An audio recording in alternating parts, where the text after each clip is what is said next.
Hey everyone, welcome back to Corporate Decoder, the place where we decode the hidden stories within company filings. Today we're diving into a report from Charles and Colvard, and let's just say this filing has us looking forward to their next shareholder meeting rather than digging deep into financial statements. If you appreciate getting straight insights from corporate documents, make sure you're subscribed. We also have a Discord community linked in the description below where we break down these filings even further. Charles and Colvard has issued a Form 8K, which is essentially a notification of significant events that shareholders should know about. Think of it as a company's way of saying, hey, something important just happened and we need to tell you now.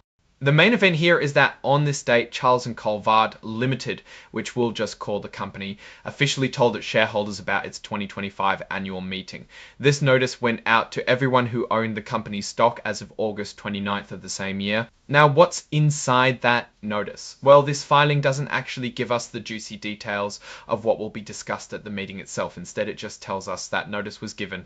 It directs us to an attachment, Exhibit 99.1, which contains the actual notice that shareholders received. So while this report is about a significant event, the report itself is a bit of a placeholder pointing us to another document for the real information. Charles and Colvard is a name that might ring a bell for some. They are known for creating and marketing morsenite, which is a gemstone that looks a lot like a diamond but is actually made from silicon carbide. It's a lab-created alternative that offers a unique sparkle and durability. The company is incorporated in North Carolina, and for those keeping track of filings, their commission file number is 000023329.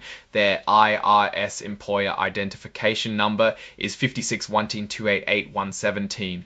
Interestingly, they are not checking the box to be considered an emerging growth company. This means they are opting out of certain benefits related to new or revised financial accounting standards. This could be for a variety of reasons. Perhaps they feel they are established enough, or they have specific reasons to comply with the latest standards without delay. This part of the filing simply confirms that the company gave notice of its 2025 annual meeting of shareholders. It's direct and to the point, fulfilling the requirement to report this event. And then we have the standard exhibit list. Exhibit 99.1 is that notice of the annual meeting we talked about, and Exhibit 104 is the cover page interactive data file, which is pretty standard for these filings, making the information more accessible for digital analysis. So what's the takeaway here? This 8K filing isn't about a sudden financial windfall or a major business disruption.